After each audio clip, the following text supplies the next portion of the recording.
Mon ami Eylon Levy, ex-porte-parole du gouvernement israélien. Beaucoup à discuter, cela fait longtemps. Bonjour Eylon, bienvenue dans l'émission de Mike Graham. Ravi de te rejoindre et félicitations pour ton nouveau chez toi. Oui, absolument, et nos opinions n'ont pas changé non plus.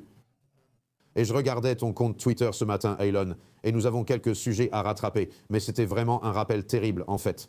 Tu dis que c'est le 838e jour de la crise des otages du 7 octobre, parce que les gens ont oublié que le Hamas à Gaza détient toujours le corps d'un otage. Oui, c'est sinistre. Le Hamas détient encore le corps d'un Israélien qu'il a tué lors du massacre du 7 octobre. Rangavili était policier, il était en congé maladie, mais il est intervenu ce jour horrible pour sauver des gens. Il a été tué et son corps emmené à Gaza, où le Hamas le retient contre rançon. Plus de 2 ans après, ils ne l'ont toujours pas rendu. Et Israël dit qu'avant de passer à tout développement futur de Gaza, nous devons terminer la première phase. Et cela signifie que tous les corps des otages assassinés doivent être rendus afin que leurs familles puissent les enterrer et avoir un certain apaisement. Oui, et quel est l'état actuel de Gaza, pour ainsi dire? Parce qu'évidemment, je suppose que les hostilités ont pris fin. Il n'y a pas de force d'occupation de Tsahal à proprement parler, il n'y a pas de combat en cours. Si j'ai raison de dire cela, quelle est la situation réelle sur le terrain? Gaza est maintenant divisé en 2 zones, Gaza du Hamas et Gaza jaune. Le Hamas contrôle encore la moitié de Gaza où vit toute la population. Là-bas, il renforce son pouvoir, sollicite de l'aide humanitaire pour soutenir sa guerre et prépare la prochaine. Dans l'autre moitié de Gaza, au-delà de la ligne jaune, l'armée israélienne contrôle la zone et détruit les tunnels du Hamas. La zone est encore pleine de tunnels du Hamas. Ils sont en train de les démanteler. Et Israël dit maintenant que pour qu'il y ait des progrès, le Hamas doit être désarmé et Gaza doit être démilitarisé. Nous refusons que ce régime djihadiste soit à nos frontières et reconstruise ses roquettes pour terroriser les familles israéliennes. S'il doit y avoir une quelconque reconstruction, une avancée, le Hamas doit être désarmé.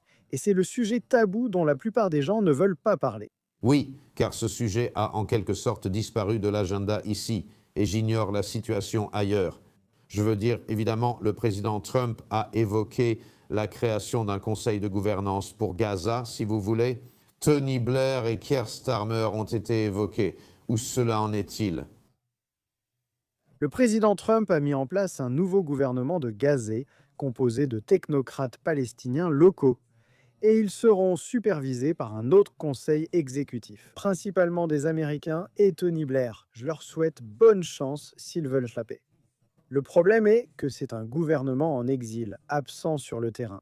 Le Hamas est présent sur le terrain, le Hamas a les armes, le Hamas taxe l'aide humanitaire afin de reconstruire ses missiles. Le gouvernement nommé par Donald Trump n'est pas vraiment en place ni au pouvoir. C'est l'éléphant dans la pièce. Comment faire pour que le Hamas dépose les armes, puisque le Hamas dit qu'il ne désarmera jamais, qu'il ne renoncera jamais à ses armes? Et nous savons que si cela arrive, alors la prochaine guerre n'est qu'une question de temps, et Israël veut empêcher cela. Nous refusons que le Hamas nous entraîne dans une autre guerre ou reprenne des otages comme le 7 octobre. Et qu'en est-il de la situation iranienne? Évidemment, les gens observent avec un certain intérêt ce qui s'y passe. Le régime paraît s'accrocher désespérément. Mais évidemment, tout le monde sait que l'Iran est au centre de cet axe du mal qui relie la Chine, la Russie, le Venezuela, la Palestine, Gaza et le Hamas, ainsi que le Hezbollah.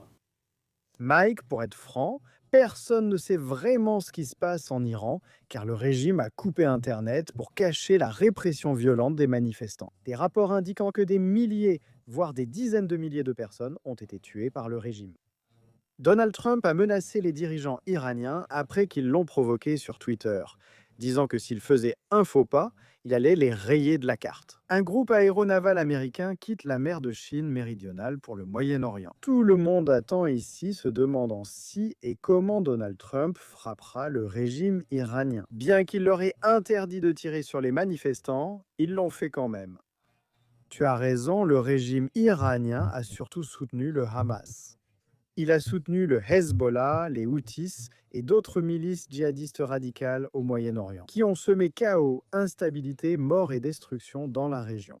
Et la meilleure chose qui puisse arriver pour la paix au Moyen-Orient, c'est que la République islamique soit renversée et qu'il y ait une transition pacifique vers la démocratie. Que puis-je dire? Je leur souhaite bonne chance. Le peuple iranien ne mérite pas ce régime oppressif qui oblige les femmes à se couvrir et pend les homosexuels. Oui, c'est une situation vraiment choquante. J'étais aussi intéressé par ce que vous avez dit sur les derniers développements au Groenland. Évidemment, Donald Trump a déclaré ce matin qu'un accord a maintenant été conclu, que le cadre a été établi. Comme vous le soulignez, les Européens découvrent ce que les Israéliens ont toujours su, à savoir que le droit international n'est pas vraiment une grande protection. Oui, c'est triste pour les Israéliens de voir les Européens leur donner des leçons sur le droit international, car nous savons qu'il n'a jamais protégé personne. Le souvenir fondateur d'Israël est qu'en 1947, l'Organisation des Nations Unies a voté pour créer un État juif et un État arabe. Les Juifs ont accepté, les Arabes ont refusé. Quand Israël a déclaré son indépendance, une coalition d'armées arabes nous a envahis pour renverser une résolution de l'Organisation des Nations Unies par une guerre d'agression illégale. Personne n'est venu nous défendre.